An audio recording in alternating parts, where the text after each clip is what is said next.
Studio!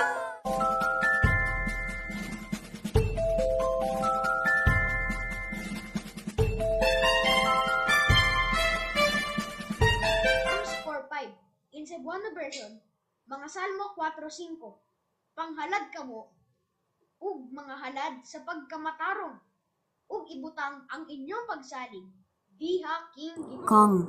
Mga Salmo 4:5 And in Tok Pisin version or in Papuan Guinea language, or Psalm 4:5 Yupla, imas ofayim ol ofa, bilong strength na pasin.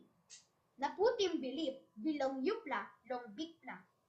Or Psalm 4:5 King James Pisin Bible. Tok, thank you. Eagle on God. Salamat po sa Diyos. Thanks be to God. Bible verse memorization challenge. Day 131. Omega Digi Bible verse of the day. Psalms 4:5 in King James version.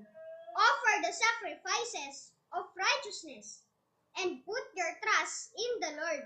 Psalms 4:5 and in Tagalog version. Awit 4:5. Maghandog kayo ng mga ng katwiran at ilagak ninyo ang inyong tiwala sa Panginoon. Awit 4:5. Salamat po sa Diyos. Thanks be to God.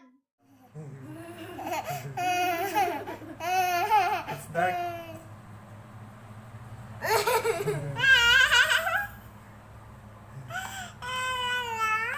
Okay na. Tok Studios! Subscribe!